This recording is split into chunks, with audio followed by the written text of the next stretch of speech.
pengen makeup misalnya nuansa biru, jadi semua dari eyeshadow, ini semua biru, sampai baju pun saya nyari-nyari di lemari memang warna biru, semua biru dari atas sampai bawah biru gitu. Misalnya malam berikutnya saya pengen nuansa warna hijau, hijau semua gitu. Ini pintu, ini kasur saya, ini meja belajar saya di sini. Di kasur dia datangnya itu dari pintu kayak terbang gitu, melayang gitu. Jadi datang menghampiri ke kasur saya gitu. Dan saya selalu melihat sosok itu tuh ada di atas plafon itu, jadi kakinya ngegantung gitu, ucang-ucang, kata orang Sunda mah ucang-ucang gitu. Si sosok itu tuh namanya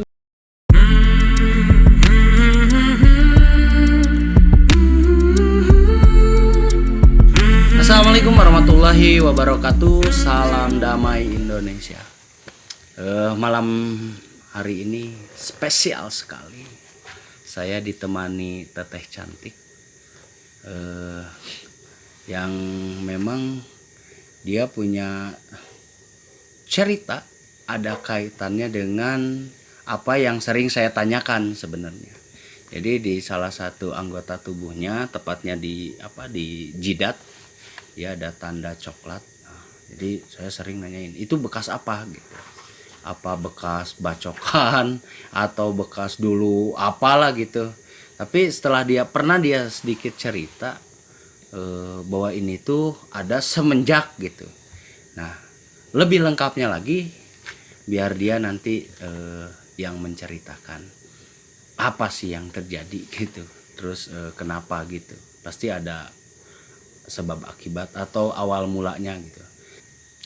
Silakan teh diceritain. Jadi ini kenapa sih kan gitu. Nah, sebelum menceritakan silakan perkenalkan diri dulu ke dulur Pancakaki. ya. Assalamualaikum warahmatullahi wabarakatuh. Waalaikumsalam warahmatullahi wabarakatuh. Selamat malam dulur-dulur Pancakaki dimanapun teman-teman berada. Sama saya juga dulur Pancakaki.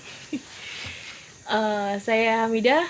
Untuk sekarang saya tinggal di Cipanas dengan Akri. Ya. Jangan malu-malu. Jadi cerita ini bermula pada saat adik saya itu lahir. Pada saat itu tahun 1990, tahun 90, adik saya lahir. Saya dengan adik saya itu jaraknya 3 tahun. Zaman dulu itu bangunan dulu itu kebanyakan rata-rata kaca. Kaca. Nah, pada saat adik saya lahir, kita sempat menginap semalam di rumah persalinan bidan itu. Pada malam harinya, saya melihat sosoknya itu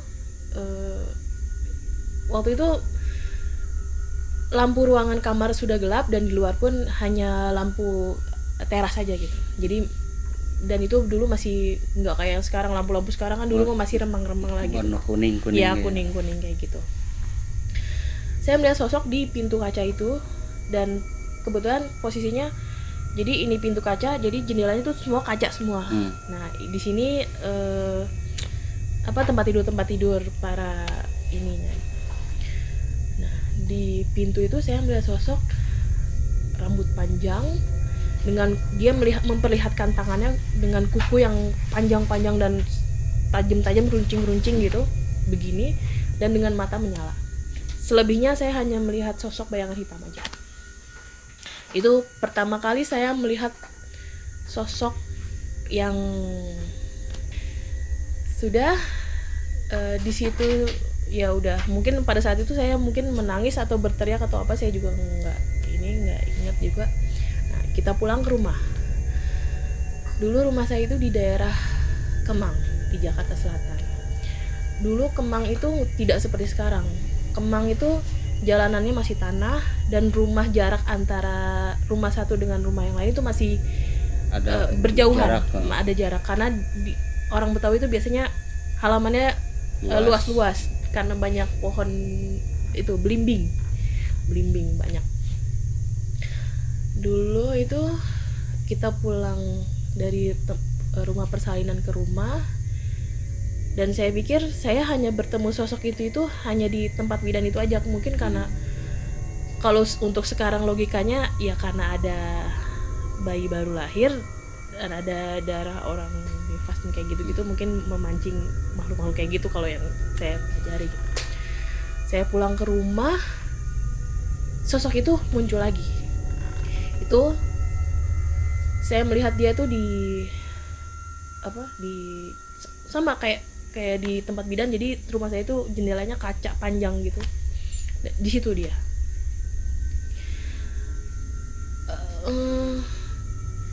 Mungkin apa ya? Dulu itu kan saya mungkin masih umur 3 tahun. Kalau orang sekarang 3 tahun emang udah inget gitu. Maksudnya memang maksudnya nggak lupa atau kayak gimana gitu kan. Karena dari pertama kali saya melihat sosok itu tuh, si sosok itu selalu mengikuti gitu. Nah, semenjak saya melihat si sosok itu ada di rumah, saya mulai sering sakit-sakitan, sering demam tinggi, sering panas, dan saya lebih senang bermain sendiri. Jadi asik sendiri. Seusia segitu? Iya. Padahal kan kalau dipikir usia 3 tahun lagi seneng explore, kabur kemana-mana, lari-larian kemana-mana. Dan dulu kan namanya bocah-bocah biasanya suka ini gitu kan. Dulu nggak, saya lebih seneng diam di rumah, ya asik sendiri dengan mainan sendiri. Nah, pas saya usia 5 mau ke 6 tahun, pokoknya saya waktu itu masih TK mau masuk ke SD, bapak saya memutuskan untuk pindah. Pindahnya memang tidak jauh dari lokasi itu, masih daerah Kemang juga, cuman ya beberapa kilometer lah dari rumah yang dulu. Saya pindah ke rumah baru, ke situ. Nah, di rumah yang pada saat itu saya tempatin itu, di belakangnya ada sumur. Nah, pada saat bapak saya memutuskan untuk pindah rumah dari rumah yang satu ke rumah yang saat itu saya tempatin tuh, ya dengan harapan saya tidak sering sakit, tidak jadi penyendiri, atau ya si sosok itu tidak mengikuti lagi lah. Ternyata sosok itu tetap ada, mengikuti dan selalu hadir di hari-hari tertentu. Dia selalu menampakkan atau dia masuk ke dalam mimpi saya. Jadi alasan pindahnya itu salah satunya itu sebenarnya orang tua tahu lah gitu berarti. Ya kan mungkin ya umur 3 tahun pasti kan dia akan menceritakan apa yang dia lihat kan gitu kan. Karena mungkin pada saat itu saya mungkin ya menceritakannya ada ya yang serem gitu kan, rambut panjang, mata nyala gitu, yang tidak umum manusia lain yang sering saya lihat gitu kan, yang normalnya gitu. Nah, di rumah yang di situ pun dia selalu hadir. Entah itu dia hadir di jendela kamar, kan saya sudah mulai terpisah tidurnya. Entah itu dia di jendela kamar saya itu, atau kadang suka ada suara di sumur itu gitu. Tapi ya walaupun saya melihat sosok itu serem ya, tapi saya tidak merasakan yang saya jadi takut atau saya jadi merasa terancam atau kayak gimana. Enggak, saya melihat sosok itu di dalam mimpi pun, dia juga di mimpi ya ada hadir gitu, tapi ya tidak yang bikin saya gimana gitu. Cuman ya efeknya itu aja sih, yang kadang ke tubuh suka demam gitu. Nah, ya dari rumah yang masih di Kemang itu, bapak saya bingung gitu. Maksudnya bapak saya kan orang Jawa, dia ya mungkin dia juga konsultasi sama orang tua gitu kan, bagaimana gitu baiknya. Dulu sempet sih, maksudnya yang ini anak harus digimanain gitu kan. Di situ ya bapak saya memutuskan untuk pindah lagi dari tempat itu, karena tidak mempengaruhi ke akademik sih. Nilai saya sih selalu, maksudnya tidak mempengaruhi akademik, cuman mempengaruhi ke mental, psikologis ya ke psikologis gitu. Jadi yang saya nggak suka untuk teman-teman main ke rumah gitu, lebih memilih untuk ya asik di rumah, apa ya, nggak suka aja keramaian tuh, nggak suka gitu, nggak suka diajak. Kalau misalnya kan anak-anak kecil dulu kan seneng gitu diajak jalan-jalan kemana, saya nggak suka.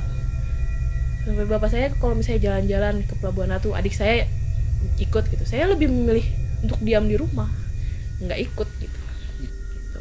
Nah, yang parahnya di rumah yang ketiga ini. Jadi kita pindah lagi ke rumah yang ketiga, itu masih daerah Kemang. Nah, yang rumah ketiga ini saya dikasih kamar khusus. Jadi ya kamar lah dengan ada pintu gitu. Nah, di situ bukannya malah ya bukannya ya dengan harapan yang sama gitu, sosok itu nggak ada lah, nggak mengikuti dan tidak membayang-bayangi saya. Justru yang di rumah ketiga ini lebih parah, gangguannya lebih parah dan lebih intens. Di rumah yang ketiga ini saya malah sering didatengin si sosok itu. Dari yang saya dulu tuh kalau di kamar itu lampu selalu redup, saya nggak suka terang-terang, ini saya nggak suka. Jadi kalau untuk waktu tidur ya entah itu gelap atau saya redupin gitu. Ya pertama dia pernah datang dari arah pintu itu ke kasur. Ini pintu, ini kasur saya, ini meja belajar saya di sini. Di kasur dia datangnya itu dari pintu kayak terbang gitu, melayang gitu. Jadi datang menghampiri ke kasur saya gitu. Jadi set gitu datang. Tapi saya tidak merasa takut. Tapi saya melihat kan dulu saya suka kalau tidur itu pakai guling ditutupin gitu kan biar nggak kena cahaya. Saya melihat jelas, sosoknya melihat jelas, tapi saya nggak yang pengen kabur atau pengen teriak atau enggak, diam aja. Malah buat saya tidur pules gitu. Terus ada lagi datang, kalau itu saya sosoknya nggak lihat karena saya udah setengah tidur, tapi ada tangan, itu tangannya besar banget, besar sekali pokoknya, besar banget. Dia ngelus saya. Ngelusnya itu padahal saya kerasa tangannya tuh besar banget gitu, kayak raksasa gitu. Ngelus gitu. Cuman ya itu balik lagi, nggak bikin saya merasa terancam atau bikin saya merasa takut, malah bikin saya merasa nyaman dan tidur pules. Jadi kayak dinaboboin lah gitu, kayak diklonin, diusap gitu sampai saya tertidur itu. Nah, yang parahnya lagi di rumah yang ketiga itu saya jadi punya penyakit insomnia, susah tidur. Jadi kalau belum lewat tengah malam itu saya belum bisa tidur. Makanya pekerjaan saya di sekolah itu selalu kesiangan. Nah, jadi setiap malam itu saya selalu dapat dorongan untuk, jadi ruangan rias mama saya itu kan terpisah dari kamar. Jadi ada ruangan rias khusus, cuman plafonnya itu ada satu yang bolong. Jadi buat udara gitu kan. Bolong gitu. Setiap malam saya selalu dapat dorongan untuk dandan. Dan dandannya itu, make upnya itu kayak apa ya, kalau dipikir-pikir sekarang kayak orang gila gitu. Jadi misalnya malam ini keinginan saya gitu pengen nuansa biru gitu. Mama saya kan ada make up lengkap karena dia salon kan, pengen make up misalnya nuansa biru. Jadi semua dari eyeshadow ini semua biru, sampai baju pun saya nyari-nyari di lemari warna biru, semua biru dari atas sampai bawah biru gitu. Misalnya malam berikutnya saya pengen nuansa warna hijau semua gitu. Dan saya selalu melihat sosok itu tuh ada di atas plafon itu, jadi kakinya ngegantung gitu, ucang-ucang, kata orang Sunda mah ucang-ucang gitu. Nggak coba ditarik gitu. Saya fokus dandan aja, cuman saya kan kalau misalnya dari ujung mata kan selalu bisa ngelihat gitu kan. Itu kayak kaki, maksudnya ada yang duduk di atas plafon itu, dan itu kayak yang nemenin saya gitu. Jadi saya nggak yang takut atau gimana, malah dia jadi temen saya gitu, jadi nemenin saya gitu. Itu saya dandan ya lewat tengah malam, dan abis dandan itu langsung saya bersihin, udah bersihin tidur. Kalau belum saya dandan dan belum begitu, saya belum bisa tidur. Pernah saya nggak ngelakuin itu gitu ya sampai pagi saya nggak tidur. Baik, sebelum jauh nih Teh. Jadi dari rumah satu umur 3 tahun, terus pindah umur 6 tahun, sampai pindah rumah lagi 3 kali lah ya. 2 kali pindah rumah lah dari tempat awal gitu. Nah itu si sosok ini tuh terlihat nggak sih sama orang-orang yang ada di rumah? Apa memang hanya sendirian saja yang melihat? Yang lain merasakan nggak sih hawa atau sosok itu ada gitu? Enggak sih, kayaknya saya aja ada yang lihat. Hanya mereka tuh merasakan efek ngelihat ini aja ya, perubahan dari Ya, Teteh sendiri aja gitu. Karena sering sakit-sakitan itu dan suka menyendiri. Ya itu paling parahnya ya di rumah yang ketiga itu. Jadi saya dikasih fasilitas kamar sendiri dengan ruangan tertutup, ya makin jadilah saya di kamar terus gitu. Di rumah yang ketiga ini saya di situ berapa tahun ya? Saya jaraknya sih sama sih kayaknya, waktu itu saya mau lulus, mau naik ke SMA. Karena kan waktu itu bapak saya harus pindah tugas dan keluarga saya memutuskan untuk pindah ke Cianjur. Jadi kita pindah semua ke Cianjur itu pas saya SMA. Pindah ke Cianjur, itu ke daerah Cilaku. Pas pindah ke Cianjur itu masih ya semua berjalan normal lah. Jadi si sosok itu mungkin ya saya anggap ya udah nggak ada lah gitu kan. Pindah jauh lah. Pindah jauh gitu. Udah saya pindah sekolah ke Cianjur, terus ya menjalani kehidupan dengan normal. Pada saat saya pindah dari Jakarta ke Cianjur itu, saya waktu itu kan belum dapat rumah, jadi masih numpang tinggal di rumah Uwa sambil orang tua saya yang cari-cari rumah. Di rumah Uwa itu kan saya sering ditinggal sendiri, jadi Uwa saya tuh guru dan kamarnya tuh ada 5 kamar dan dia punya pavilion. Jadi rumah-rumah Cianjur itu kebanyakan punya pavilion di samping ininya gitu. Nah, saya dikasih kamar sendiri ya buat kamar khusus saya gitu. Dan kamar saya itu jadi kaca itu langsung aksesnya tuh ke dapur, ruangan makan sama ke dapur. Di situ saya pernah ngeliat sosok yang lewat, dan kalau di Cianjur itu orang rumah kakak sepupu saya itu dia pernah ngeliat duplikat saya. Jadi ada yang menyerupai saya padahal saya nggak ada di rumah. Pernah ada tuh kejadian itu, pernah. Dan selalu si sosok itu, aku nggak tahu kalau bentukannya sosok itu cuman hanya kelibet selewat aja gitu, jadi nggak yang dia menampakkan kayak yang di Jakarta gitu.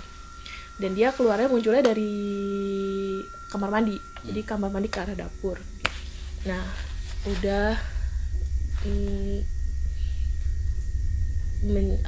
ya orang tua saya udah dapat rumah, pindahlah kita misah. Nah sama di rumah situ juga ada pavilionnya. Saya dapat kamar yang di depan, orang tua saya yang di tengah, adik saya di belakang.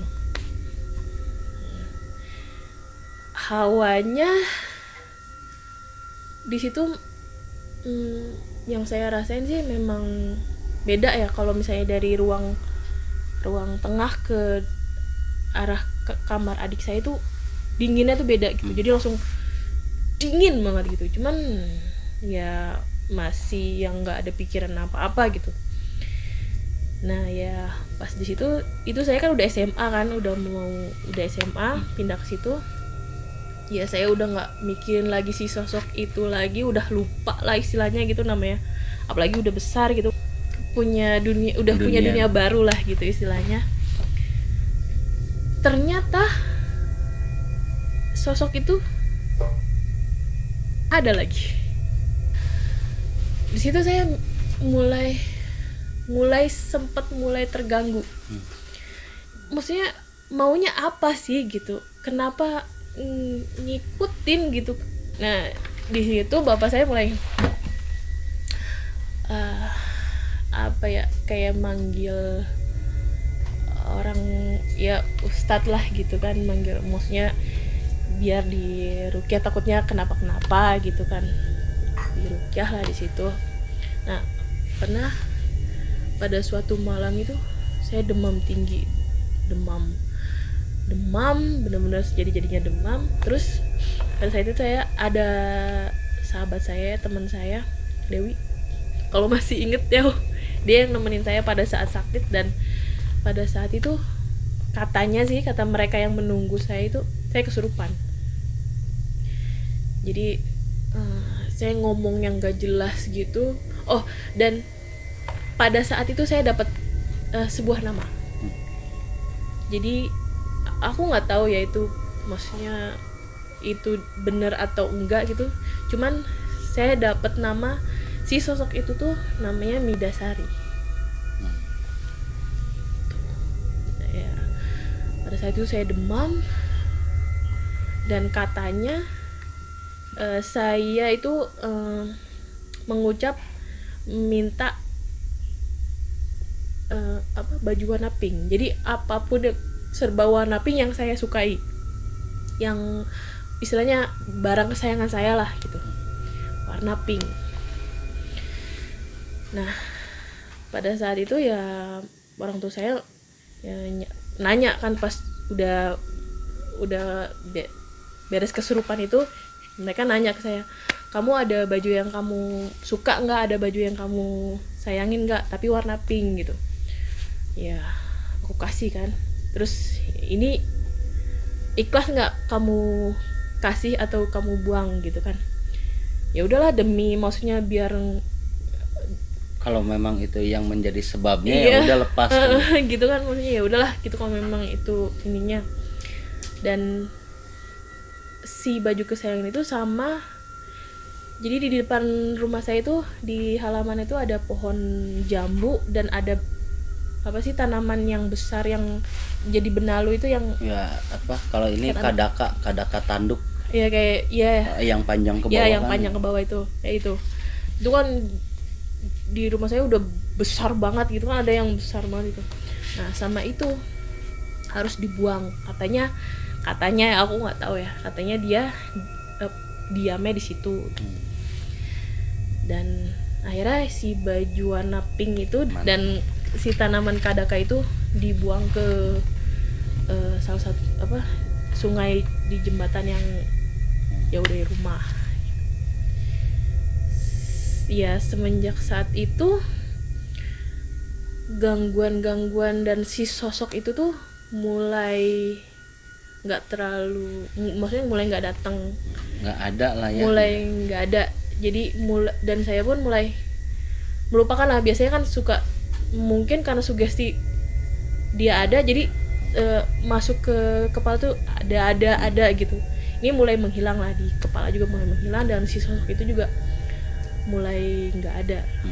Cuman yang jadi pertanyaan saya juga sebenarnya bingung gitu. Jadi pertanyaan saya juga sebenarnya, kenapa ada muncul tanda ini? Gitu. Nah itu berarti jadi itu yang menjadi pertanyaan saya sebenarnya. Pas pertama ketemu, ini ada bekas apa kayak dibacok kan gitu. Ini ada jarak soalnya. Ini tuh bekasnya ini tuh ada jarak gitu. Karena memang dia pernah cerita hal yang tadi memang enggak secara detail ceritanya, cerita aslinya ya. Oh. Jadi tepatnya itu bersamaan sosok itu hilang gitu dari pikirannya, dari sekitar yang di rumahnya gitu. Nah, tanda ini tuh muncul gitu.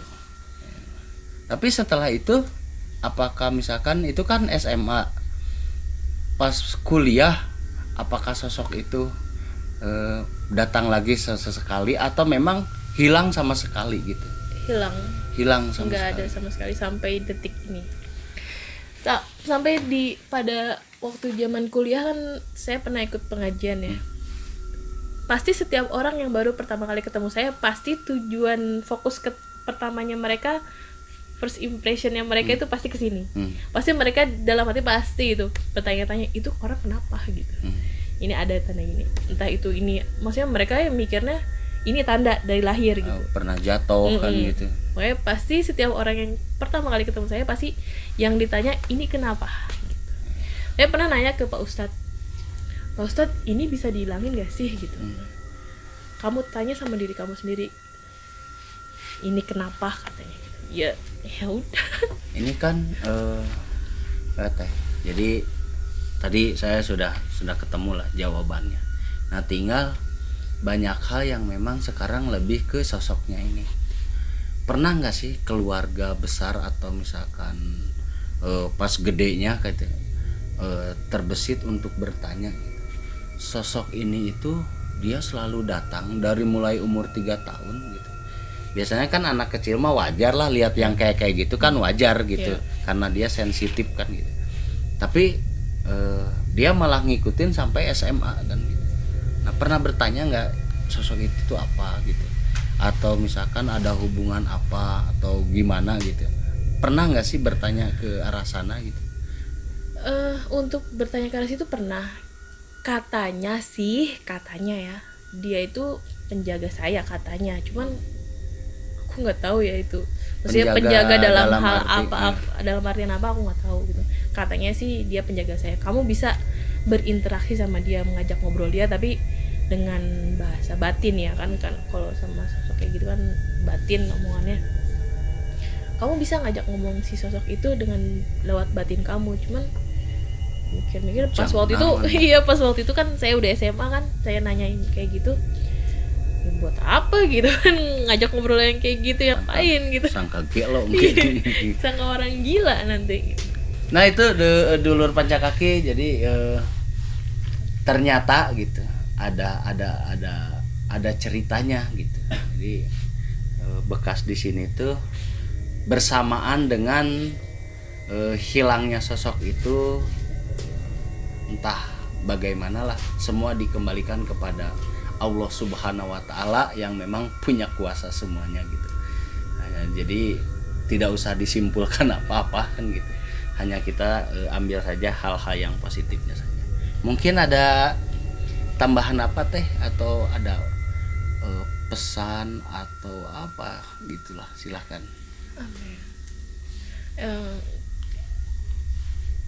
Ini tanda ini sering orang pada bilang diperiksa ke dokter nggak, takutnya kenapa atau gimana. Selama saya mendapat tanda ini, selama saya nggak dapat keluhan itu merasa sakit atau apa, saya nggak pernah periksa ke dokter karena munculnya pun saya nggak tahu kenapa gitu. Jadi ya udah, saya terima aja anugerah yang sekarang diberikan. Nggak apa-apa, tetap cantik ya. Baik. Gitu aja dulur Pancakaki di seluruh Nusantara, cerita dari Teh Hamidah. Mudah-mudahan ada hal yang bisa dipetik pelajaran di situ gitu. Ternyata sosok yang kayak gitu tuh ada yang jahat, ada yang ganggu, ada juga yang memang dia muncul tapi dia tidak melakukan apa-apa gitu, atau tidak jahat kepada orang itu gitu. Tonton terus Pancakaki Indonesia, jangan lupa like, comment, subscribe. Salam damai Indonesia.